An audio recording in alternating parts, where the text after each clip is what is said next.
একটা খুব ভালো কথা আছে জানেন তো, যে খুব উঁচু স্বপ্ন দেখে সে তার জীবনের পরীক্ষাতেও খুব ভালো ফল করে। নমস্কার, শিল্পীর গল্প কথা চ্যানেলে আমার সকল শ্রোতা বন্ধুদের স্বাগত জানাই। আমি আজ চলে এসেছি একটা ছোট্ট মোটিভেশনাল গল্প নিয়ে। এই গল্পটা এমন একজন ব্যক্তির যে জীবনের থেকে একেবারে হার মেনে গিয়েছিল। মুশকিলে মুশকিলে সে একেবারে জর্জরিত হয়ে গেছিল, আর সেই ব্যক্তি জীবনের কোনো মূল্য খুঁজে পাচ্ছিল না।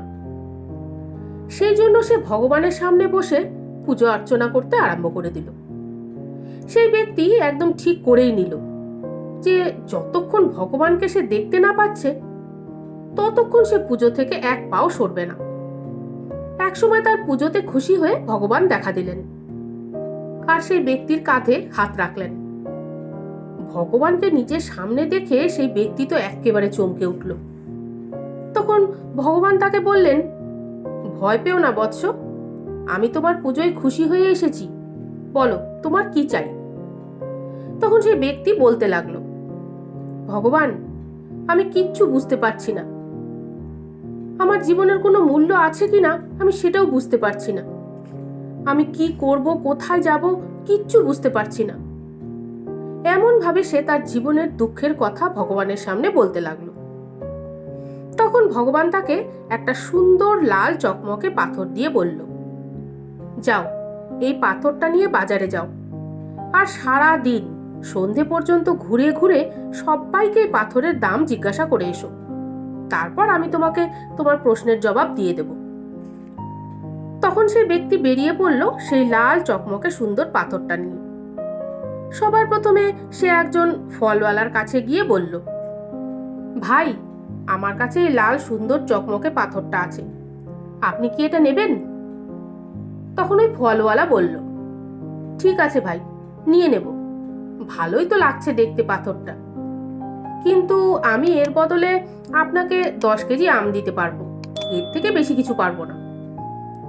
ব্যক্তিটি এতে খুশি হলো না, সন্তুষ্ট ছিল না সে। তখন সে একজন সবজিওয়ালার কাছে গেল, যে আলু পেঁয়াজ এগুলো বিক্রি করে।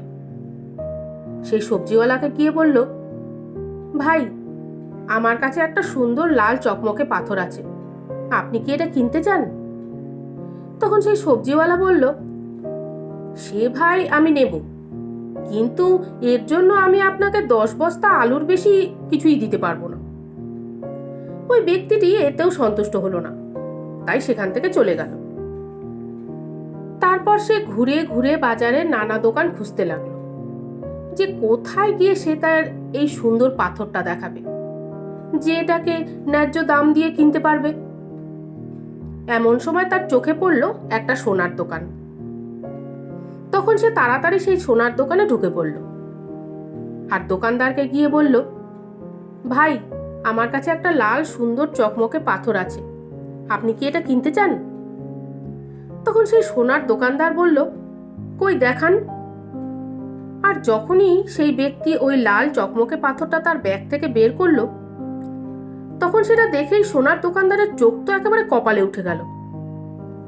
সে চমকে গেল আর তাড়াতাড়ি বলে উঠল, এটা আপনি কোথায় পেয়েছেন? এর জন্য আমি আপনাকে 50 লাখ টাকা দেওয়ার জন্য তৈরি আছি, আপনি এটা আমাকে দিয়ে যান, আমার কথা শুনুন প্লিজ। ওই ব্যক্তি একেবারে অবাক হয়ে গেল। ব্যক্তিটি মনে মনে ভাবল, 50 লাখ টাকা? এই লাল চকমকে পাথরটার কেউ দিচ্ছিল 10 কেজি আম, কেউ আবার দিতে চাইল 10 বস্তা আলু, কিন্তু এ তো 50 লাখ টাকা দেওয়ার জন্য তৈরি। ব্যক্তিটি তখন চুপ করে ওখান থেকে উঠে বাইরের দিকে যেতে লাগলো, আর মনে মনে খুব ঘাবড়েও গিয়েছিল। আর তাকে উঠে যেতে দেখে সোনার দোকানদার ভাবল, পয়সাটা মনে হচ্ছে কম বলে ফেলেছি। তখন সে তাড়াতাড়ি বলে উঠল, আরে ভাই, চলে যাচ্ছেন কোথায়? দাঁড়ান দাঁড়ান, আমি আপনাকে 1 কোটি টাকা অবধি দিতে পারবো, কিন্তু এর বেশি আমি আর পারবো না। তখন ওই ব্যক্তিটি বলে উঠল, আরে ভাই, আমি এটা তো বেচতে আসিনি, আমি এর মূল্যটা শুধু যাচাই করতে এসেছি মাত্র। যখনই এমন কথা বলল, তখনই ওই সোনার দোকানদার একেবারে রেগে গেল। রেগে মেগে ওই ব্যক্তিটিকে ওখান থেকে বের করে দিল। বাইরে বেরিয়ে এসে ওই ব্যক্তিটি ভাবল, আরে এই লাল চকমকে পাথরের জন্য এই দোকানদারটা আমাকে 1 কোটি টাকা দিতে চাচ্ছিল। মনে হয় আমি এখনো এই পাথরের মূল্য জানার জন্য ঠিক লোক খুঁজেই পাইনি। তখন ওই ব্যক্তি রাস্তা দিয়ে ঘুরতে লাগলো। ঘুরতে ঘুরতে এবার একটা হীরের দোকান তার চোখে পড়ল।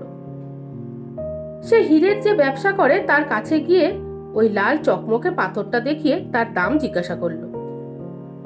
তখন হীরের ব্যবসায়ী বলে উঠল, এই অমূল্য রতন আপনি কোথায় পেলেন? এটা তো অমূল্য।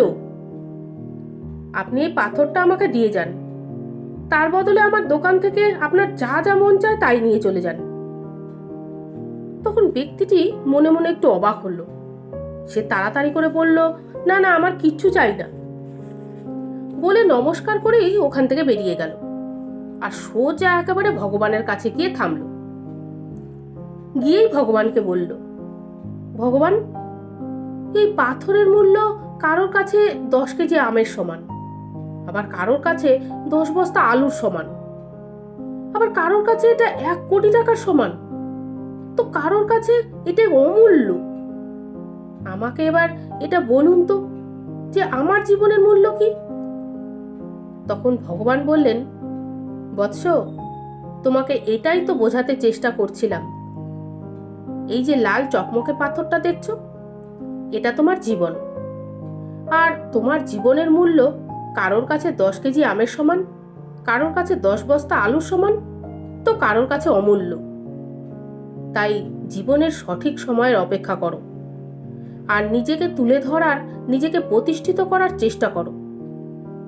তোমার জীবন অমূল্য, কারণ তুমি এই শরীর পেয়েছো, যা দিয়ে তুমি যা চাও এই পৃথিবীতে তাই করতে পারো। তুমি সব থেকে শক্তিশালী। আর এই শরীর যে তুমি পেয়েছো, একে আমার ভক্তিতে ব্যবহার করো, একে সঠিক কাজে ব্যবহার করো, আর এমন কাজ করো যাতে তুমি সবার থেকে আশীর্বাদ পাও। দেখবে একদিন তুমি সত্যি অসাধারণ কাজ করে দেখাতে পারবে। এই ছোট্ট গল্পটা থেকে আমরা বুঝলাম, সবসময় কান্নাকাটি করা উচিত নয়। আমাদের মনে রাখতে হবে আমাদের জীবন অমূল্য, আর এই অমূল্য জীবনটা নিয়ে আপনি কি করবেন এটা আপনার উপরেই নির্ভর করে, তাই নয় কি? এই গল্পটা যদি আপনাদের ভালো লেগে থাকে তাহলে প্লিজ লাইক করবেন, শেয়ার করবেন। এই গল্পটা কেমন লাগলো তা কমেন্ট বক্সে অবশ্যই অবশ্যই জানাবেন। আমার আরো নতুন নতুন গল্পের আপডেট পেতে আমার চ্যানেলটা সাবস্ক্রাইব করে বেল আইকনটা প্লিজ প্লিজ দাবিয়ে দেবেন। সকলে সুস্থ থাকবেন, ভালো থাকবেন। দেখা হবে আগামী গল্পে। ধন্যবাদ।